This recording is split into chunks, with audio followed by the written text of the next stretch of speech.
امام الانبیاء تاجدار مدینہ صلی اللہ تعالی علیہ وسلم مسجد نبوی کے اندر تشریف فرما. ایک نوجوان جسے باپ نے گھر کے اندر سے روانہ کیا اور وہ کہنے لگا بیٹا دکان کے پاس جاؤ، بازار کے اندر جاؤ، فلانا سودا گھر کے لیے خرید کر لاؤ. وہ بچہ گھر سے رخصت ہوا، راستے گلیوں کے اندر نکلتا ہوا جا رہا ہے. اچانک راستے کے اندر میرے محبوب کے چہرے کے اوپر نگاہ پڑ گئی. سرکار مدینہ صلی اللہ تعالی علیہ وسلم نے اسے دیکھا. آپ بھی دیکھتے رہ گئے. اس معصوم بچے کی نگاہ اللہ کے نبی کے چہرے کے اوپر پڑی. وہ بھی کافی دیر تک اللہ کے نبی کو دیکھتا رہا. فرمایا وقت گزرتا رہا، شام کا وقت آ گیا، ادھر مغرب کی نماز کا وقت آ گیا. میرے محبوب نے مغرب کی نماز ادا فرمائی ہے. نماز ادا کرنے کے بعد آپ نے اسے بلایا اور بلانے کے بعد فرمایا بیٹا تیرا باپ گھر کے اندر انتظار کر رہا ہوگا، ماں گھر کے اندر انتظار کر رہی ہوگی. جس کام کے لیے تیرے باپ نے تجھے بھیجا جا کر اپنے باپ کا کام کر گیا تاکہ تیرے باپ کے دل کو سکون پہنچ جائے. یہ معصوم بچہ یہاں سے روانہ ہوا، شام کے وقت اپنے گھر کے اوپر واپس آ گیا. باپ کی نگاہ پڑ گئی، باپ پریشان ہو گیا. اس نے کہا تجھے پتہ ہے تو اکیلا میرا بیٹا ہے، تیرے سوا میری اولاد ہی کوئی نہیں. تو جب میری نظروں سے اوجھل ہو گیا میرا بیٹا، میری دنیا ہی تاریک ہو گئی. کہاں مجھے چھوڑ کر چلا گیا، تیرے بغیر گزارا کیسے ہوگا، تیرے بغیر کیسے میرے دن رات گزریں گے. اور بیٹا میں نے سودا لینے کے لیے تجھے بھیجا، وہ کام کر کے آیا کہ نہیں آیا. وہ معصوم بچہ اپنے انداز میں بول رہا ہے ابا جان جس سودے کے لیے مجھے بھیجا گیا تھا اس سے بھی بڑا سودا کر کے آیا. تو نے دکان سے سودا لینے کے لیے بھیجا، میں دنیا کے اندر رہتے ہوئے اپنی جنت کا سودا کر کے آیا، میں اپنی جنت کو خرید کر آیا. اللہ کے نبی صلی اللہ تعالی علیہ وسلم کے پاس یہ معصوم دن کے اندر آتا، آپ کے پاس بیٹھا رہتا، دین کی باتیں سنتا، اللہ کے نبی سے گپ شپ کرتا. فرمایا وقت گزرتا ہوا چلا گیا. ایک وقت ایسا آ گیا جب یہ معصوم بچہ بیمار ہو گیا، اس کی طبیعت نڈال ہو گئی، جسم کے اوپر بخار آ گیا، یہ چلنے اٹھنے کے قابل کوئی نہ رہا. اس کا باپ اللہ کے نبی علیہ السلام کی خدمت میں آ گیا اور آ کر عرض کرنے لگا اللہ کے رسول میں جانتا ہوں میں نے آپ کا کلمہ کوئی نہیں پڑھا، میں مسلمان کوئی نہیں. شریف کے الفاظ ہیں باپ اللہ کے نبی کے پاس آیا، اس نے آ کر بتلایا یا رسول اللہ صبح و شام دن رات آپ کو یاد کر ہو رہا ہے، آپ کی محبت میں تڑپ رہا ہے، آپ کو ہر وقت بلا رہا ہے. اللہ کے نبی احسان فرمائے میرا آپ کی نبوت کے ساتھ کوئی تعلق نہیں، میں آپ کو ماننے کے لیے آپ پر ایمان لانے کے لیے تیاری کوئی نہیں، لیکن آپ احسان فرمائے میرے گھر میں تشریف لے آئے، میرا بیٹا آپ کو یاد کر کے رو رہا ہے. شاید اس کا آخری وقت قریب آ گیا، شاید اس کے چند ہی سانس باقی رہ گئے. اللہ کے نبی نے کوئی تانا نہیں دیا، کوئی مہنا نہیں مارا. تو اکیلا چل کر آیا، اتنے دنوں کے بعد آیا، تو نے کون سا کلمہ پڑھا، تو کون سا میری نبوت کے اوپر ایمان لے کر آیا، تو کون سا قرآن کریم کی تلاوت سننے کے لیے آیا. اللہ کے نبی نے کوئی بات نہیں فرمائی ہے. آپ نے فرمایا ابو بکر کھڑا ہو جا، عمر تو بھی کھڑا ہو جا، عثمان علی طلحہ زبیر تو بھی کھڑا ہو جا. اور صحابہ کرام کو اللہ کے نبی نے ساتھ لے لیا، مدینے کی گلیوں کے اندر نکلتے ہوئے جا رہے. یہودی کے دروازے کے پاس آ گئے. آپ نے فرمایا میرے صحابہ جا کر اجازت لے کر آؤ. صحابہ کرام چلے گئے، انہوں نے جا کر بتلا دیا اے گھر والوں تمہیں مبارک ہو، آج تمہارے دروازے پر ابو القاسم آ گیا. اللہ کے نبی خود تشریف لے آئے، تاجدار مدینہ تمہارے دروازے پر آئے. تم کتنے مقدروں والے، کتنے نصیبوں والے ہو. وہ لوگ گھر سے باہر تشریف تشریف لائے۔ ایک روایت کے اندر ہے اللہ کے نبی نے خود دروازے پر دستک دی، باپ نے دروازہ کھولا، سامنے دیکھا ابو القاسم کھڑا ہوا ہے۔ اس نے جلدی میں کہا یا رسول اللہ آپ تشریف لے آئیے۔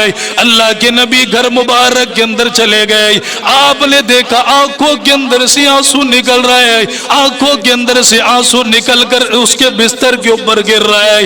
آپ سے دیکھا کوئی نہیں گیا، ہر روز آپ کی محفل میں آتا، ہر روز آپ سے پیار کی باتیں کرتا، کبھی نالین مبارک پیش کر دیا کرتا، کبھی کوئی مسواک لا کر دیا کرتا، کبھی نالین مبارک لا کر اللہ کے نبی کے اپنی بغلوں کے اندر دبا لیا کرتا تھا۔ اللہ کے نبی کو بھی اس سے بڑا پیار تھا۔ آج جب دیکھا آنکھوں کے اندر سے آنسو نکل رہے ہیں، وہ معصوم تڑپ رہے ہیں، اللہ کے نبی نے جلدی سے سر مبارک کو اٹھایا، اپنی گود کے اندر رکھ لیا۔ آپ نے فرمایا بیٹا مجھے بتا تجھے کیا ہوا، تجھے کیا پریشانی لاحق ہو گئی ہے؟ فرمایا آقا جب آپ تشریف لے آئے اللہ نے میرے سارے دکھوں کو ختم فرما دیا۔ سرکار مدینہ صلی اللہ تعالی علیہ وسلم نے اچانک ایک جملہ ارشاد فرمایا بیٹا تو اتنے دنوں تک میری محفل کے اندر آتا رہا، بیٹھتا رہا، میری خدمت کرتا رہا، لیکن میں نے کبھی تجھے ایمان کی دعوت نہیں دی ہے، میں نے تیرے سامنے کبھی کلمہ پیش نہیں کیا۔ کہیں یہودی لوگ یہ نہ کہتے چپکے کے ساتھ ہمارے بچوں کو کلمہ پڑھاتا ہے، ہمارے بیٹوں کو دین کی طرف بلاتا ہے، انہیں کیا پتہ دین کیا ہے، انہوں نے تو اپنی زبان کے ساتھ کہہ دیا۔ فرمایا بیٹا تجھے معلوم ہے میں نے کبھی تیرے سامنے قرآن کریم کی تعلیم نہیں پیش کی، میں نے تجھے کبھی ایمان کی طرف نہیں بلایا، لیکن آج مجھے لگ رہا ہے چند گھڑیوں کا تو مہمان باقی رہ گیا، میں کلمے کی دعوت تیرے سامنے پیش کرتا ہوں، اپنی نبوت کی طرف تجھے بلاتا ہوں۔ او میرا بیٹا کلمہ پڑھ لے، ایمان لے آ، میری نبوت کو تسلیم کر لے۔ اس نے جب میرے محبوب کے یہ جملے سنے، بخاری شریف کے الفاظ ہے، اس نے باپ کی نگاہوں کی طرف دیکھ لیا، اسے بھی پتہ ہے باپ مجھ سے بڑی محبت کرتا ہے، باپ مجھ سے بڑا پیار کرتا ہے، باپ نے بڑی شفقتوں کے ساتھ مجھے پالا، مجھے کبھی دکھ نہ آنے دیا، کبھی کوئی پریشانی نہ آنے دی۔ اس نے باپ کی نگاہوں کی طرف دیکھ لیا، ابا ابو القاسم نے کلمہ پیش کر دیا، لیکن مرضی میری کوئی نہیں، تو بتا کیا کہتا ہے۔ اس یہودی باپ نے دیکھ لیا، اس نے کہا بیٹا ابو القاسم جو کہہ رہا ہے ان کی بات کو مان لے، ان کی بات کو تسلیم کر لے، ان کی نبوت کے اوپر ایمان لے کر آ جا، ان کا کلمہ پڑھ کر مسلمان بن جا۔ اس معصوم نے میرے محبوب کی گود کے اندر کلمہ پڑھا، اسی حالت کے اندر اس کا انتقال ہو گیا، وہ دنیا کے اندر سے رخصت ہو گیا۔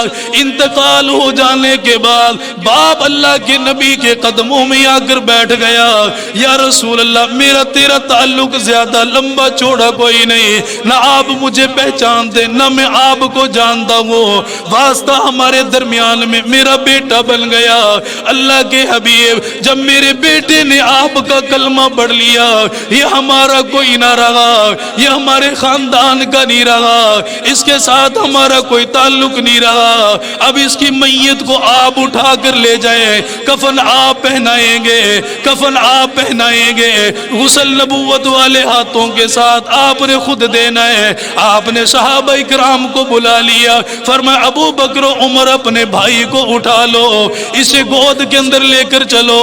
صحابہ اکرام نے گود میں لے لیا، اسے گھر کے اندر لے کر آ گئے۔ کتنے مقدروں والا تھا، چادر وہ ملی جو میرے محبوب کے گھر کے اندر ہے، غسل دینے والے صحابہ اکرام کی جماعت ہے۔ جب کفن پہنا دیا گیا، اللہ کے پاک پیغمبر نے جنازے کا اعلان فرمایا، صحابہ اکرام جنازے کے اندر شریک ہو گئے۔ جنازہ ادا کرنے کے بعد جب قبر میں اتارنے کی باری آئی، اگر چاہتے ابو بکر کو بلا لیتے، اگر چاہتے عمر کو بلا لیتے، اگر چاہتے عثمان کو آرڈر مار دیتے، عثمان تو قبر کے اندر چلا جا، علی تو قبر کے اندر چلا جا، بلال تو قبر کے اندر چلا جا، کسی نے انکار کوئی نہیں کرنا تھا، لیکن مقدر اس کا جاگنا تھا، اس کی قبر کو اللہ نے روشن کرنا تھا۔